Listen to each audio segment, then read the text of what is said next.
Who are you? Ramana Maharshi, 1879 to 1950, a great teacher in the yogi tradition, used to say, to attain inner freedom, one must continuously and sincerely ask the question, who am I? He taught that this was more important than reading books, learning mantras, or going to holy places. Just ask, who am I? Who sees when I see? Who hears when I hear? Who knows that I am aware? Let's explore this question by playing a game. Make believe that you and I are having a conversation.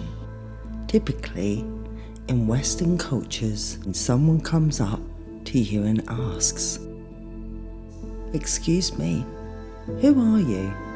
You don't admonish them for asking such a deep question. You tell them your name, for example, Sally Smith. But I'm going to challenge this response by taking out a piece of paper and writing the letters S, A, L, L, Y, S, M, I, T, H, and then showing it to you.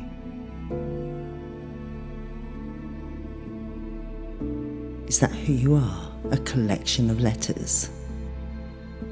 Is that who sees when you see? Obviously not.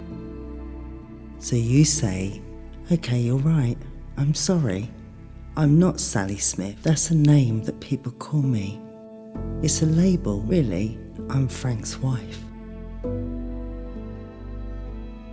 No way. That's not even politically correct nowadays. How could you be Frank Smith's wife? Are you saying you didn't exist before you met Frank, and you would cease to exist if he died or you got remarried? Frank Smith's wife can't be who you are. Again, that's just another label, the result of another situation or event you participated in. But then, who are you? This time, you respond, okay, now you have my attention. My label is Sally Smith. I was born in 1965 in New York. I lived in Queens with my parents, Harry and Mary Jones, until I was 5 years old. Then we moved to New Jersey and I went to Newark Elementary School. I got all A's in school, and in the 5th grade, I played Dorothy in The Wizard of Oz. I started dating in the 9th grade, and my boyfriend was Joe. I went to Rutgers College, where I met and married Frank Smith. That is who I am. Wait a minute, that's a fascinating story, but I didn't ask what happened to you since you were born. I asked, who are you? You've just described all these experiences, but who had these experiences? Wouldn't you still be in there, aware of your existence, even if you had to go to a different college? So you contemplate this and you realise that never in your life have you ever asked yourself that question and really mean it. Who am I? That is what Ramana Maharshi was asking. So you ponder over more seriously and you say this. Okay, I am the body that is occupying this space. I am 5'6" and I weigh 135 pounds, and here I am. When you was Dorothy in the 5th grade play, You weren't 5'6", you was 4'6". So which are you? Are you the 4'6" person, or are you the 5'6" person? Weren't you in there when you were Dorothy? You told me that you were.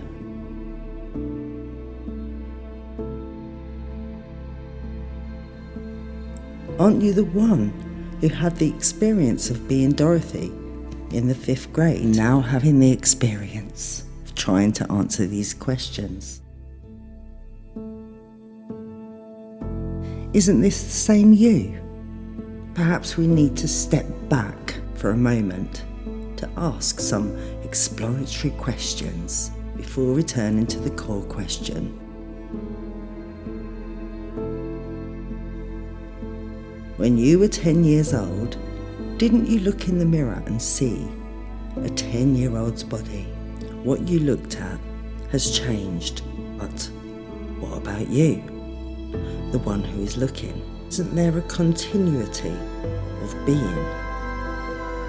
Wasn't it the same being that looked in the mirror throughout the years? You have to contemplate this very carefully. Here's another question. When you go to sleep every night, do you dream? What does it mean to dream? You answer, well, it's like a motion picture. Play in my mind and I watch it. Who watches it? I do. The same you who looks in the mirror, the same you who is reading these words, also look in the mirror and watch the dreams. When you wake, you know you saw the dream. There is a continuality of conscious awareness of being. Ramana Maharshi was just asking some very simple questions. Who sees when you see? Who hears when you hear? Who watches the dreams? Who looks at the image in the mirror? Who is it who's having all these experiences? If you try to just give honest, intuitive answers, you are simply going to say, me. It's me. I'm in here experiencing all of this. That's about the best answer you'll have. It's actually pretty easy to see that you're not the objects that you look at. It's a classic case of subject-object. It's you, the subject, that is looking at the objects. So we don't have to go through every object in the universe and say what object it is not. You. We can easily generalize by saying that if you are the one who is looking at something, then that something is not you. So right away, in one fell swoop, you know what you're not. You're not the outside world. You're the one who is inside looking out at the world. That was easy. Now at least we've eliminated the countless things outside. But who are you? And where are you? Not outside with all the other things. You just have to pay attention and realise that you would still be in there, experiencing feelings, even if all the outside objects disappeared. Imagine how much fear you would feel. You might also feel frustrated and even angry. Who would be feeling these things? Again, you'd say, me. And that's the right answer. The same me, experiencing both the outside world and the inside emotions. To take a clear look at this, imagine that you're watching a dog play outdoors. Suddenly, you hear a noise right behind you, hiss like a rattlesnake.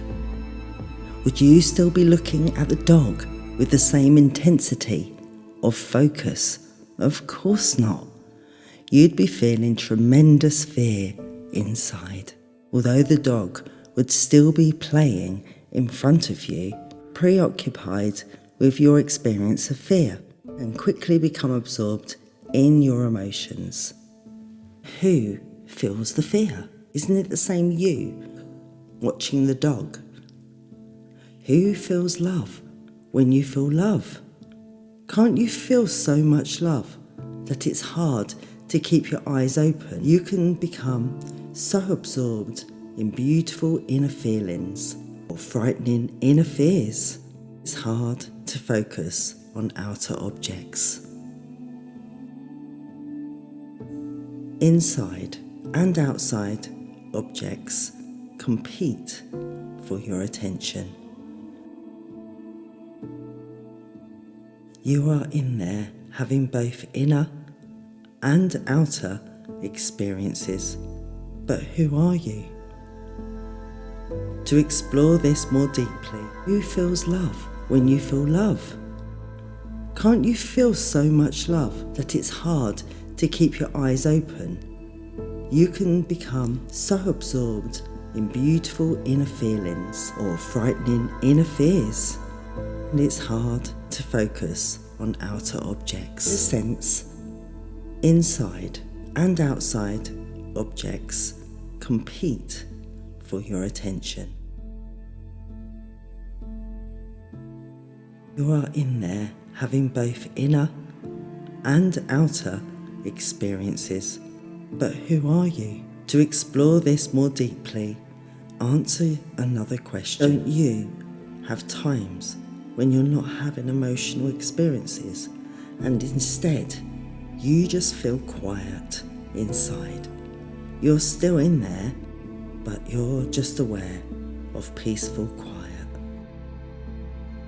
To explore this more deeply, answer another question. Don't you have times when you're not having emotional experiences and instead you just feel quiet inside? Eventually you will begin to realise the outside world and the flow of inner emotions come and go. But you, the one who is experiencing these things, remain consciously aware of whatever passes before you. But where are you? Maybe we can find you in your thoughts. Rene Descartes, a great philosopher, once said, "I think, therefore I am." Is this really what's going on? The dictionary defines the verb to think as to form thoughts, to use the mind, to consider ideas and make judgments. Microsoft and Carter, 2007. The question is, who is using the mind to form thoughts and then manipulate them into ideas and judgments? The question is, who is using the mind to form thoughts and then manipulate them into ideas and judgments? Does this experiencer of thoughts exist even when thoughts are not present? Fortunately, you don't have to think about it. You are very aware of your presence of being, your sense of existence without the help of thoughts. And when you go into a deep meditation, for example, the thoughts stop. You know that they've stopped. You don't think about it. You are simply aware of no thoughts. You come back and say, wow, I went into this deep meditation and for the first time, my thoughts completely stopped. I was in a place of complete peace, harmony and quiet. If you are in there experiencing the peace that occurs when your thoughts stop, then obviously your existence is not dependent upon the act of thinking. Thoughts can stop and they can also get extremely noisy. Sometimes you have many more thoughts than other times. You may even tell someone, "My mind is driving me crazy." Ever since he said those things to me, I can't even sleep. My mind just won't shut up. Whose mind? Who is noticing these thoughts? Isn't it you? Don't you hear your thoughts inside? Aren't you aware of your existence? In fact, can't you get rid of them? If you start to have a thought you don't like, just try to make it go away.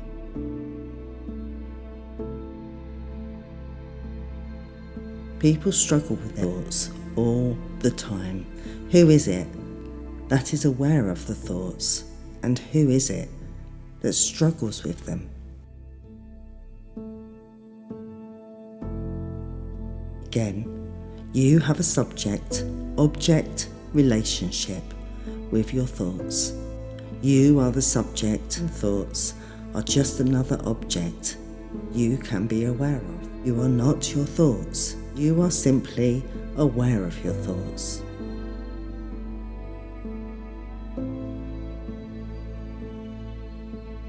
Finally, you say, I'm not anything in the outside world, and I'm not the emotions.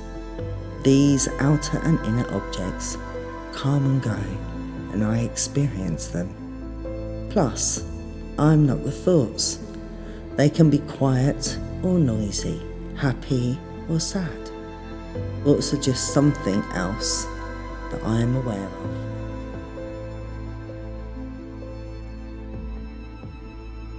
But who am I?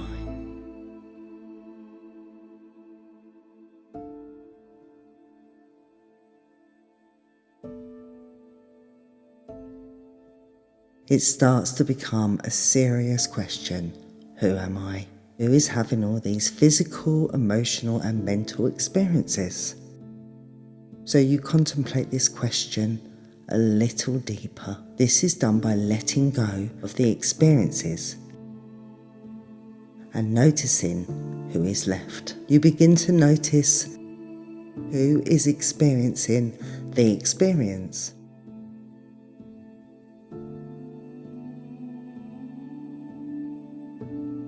Eventually, you will get to a point within yourself where you realise that you, the experiencer, have a certain quality. Quality is awareness. Consciousness, an intuitive sense of existence. You know that you're in there. You don't have to think about it. You just know. You can think about it if you want to. You will know that you're thinking about it. You exist regardless thoughts or no thoughts. To make a more experimental, let's try a consciousness experiment.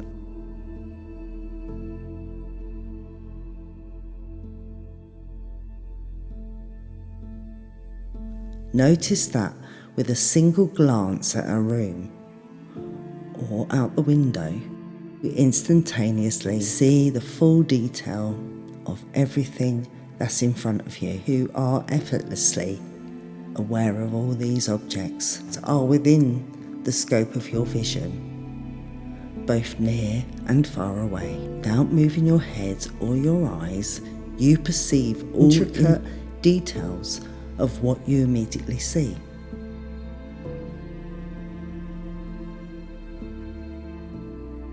Look at the colours, the variations of light, the grain of wood, furniture, architecture of the buildings, and the variations of bark and leaves on the tree. Notice that you take all of this in at once,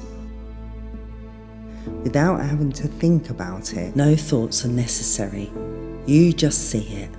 Now try to use thoughts to isolate, label, and describe all the intricate details of what you see. How long would it take your mental voice to describe all that detail to you versus the instantaneous snapshot of consciousness just seeing? When you look without creating thoughts, your consciousness is effortlessly aware of it and fully comprehends all that it sees. Consciousness is the highest word that you will ever utter. There is nothing higher or deeper than consciousness. Consciousness is pure awareness. But what is awareness? Let's try another experiment. Let's say you are in a room looking at a group of people and a piano. Now make believe that the piano ceases to exist in the world. Would you have a major problem with that? You say, no, I don't think so. I'm not attached to the pianos. Okay then, make believe the people in the room cease to exist. Are you still okay? Can you handle it? You say, sure. I like being alone. Now make believe that your awareness doesn't exist. Just turn it off. How are you doing now?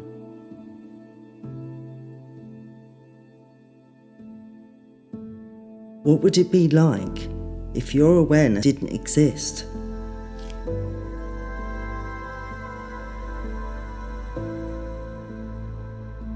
It's actually pretty simple.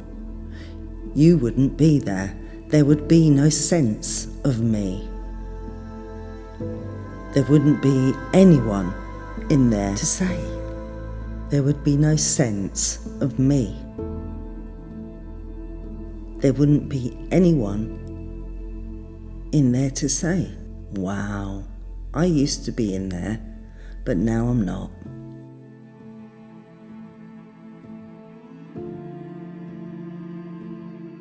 There would no longer be an awareness of being. And without awareness of being or consciousness, there is nothing. If no one is aware of the objects, their existence or non-existent becomes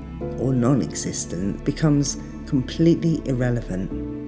If you turn off the consciousness, there is nothing. If you are conscious, however, can be nothing in front of you. But you are fully aware it's really not that complicated. And it's very enlightening. So now, if I ask you, who are you? You answer, I am the one who sees. But back in here, somewhere, I look out and I am aware of the events, thoughts and emotions that pass before me. If you go very deep, that is where you live. You live in the seat of consciousness. A true spiritual being lives there, without effort, without intent, just as effortlessly outside, and see all that you see. You will eventually sit far enough back inside to see all your thoughts and emotions.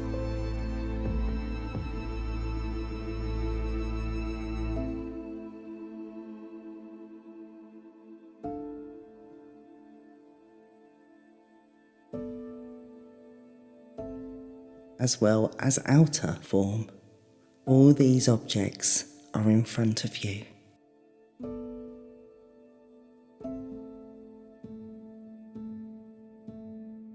The thoughts are closer in, the emotions are a little further away, and form is way out there. Behind it all, there you are. You go deep.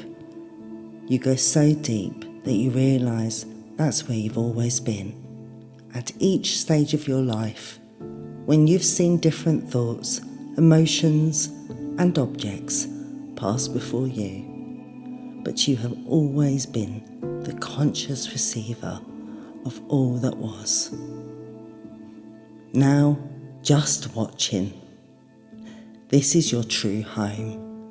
Take everything else away and you're still there, aware that everything is gone. But take the centre of awareness away, and there is nothing. That centre is the seat of self. From that seat, you are aware that there are thoughts, emotions, and a world coming in through your senses.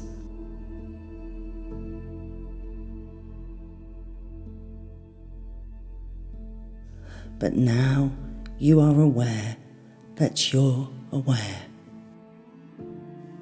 That is the seat of the Buddha self, the Hindu Atman, and the Judeo-Christian soul. The great mystery begins once you take that seat deep within.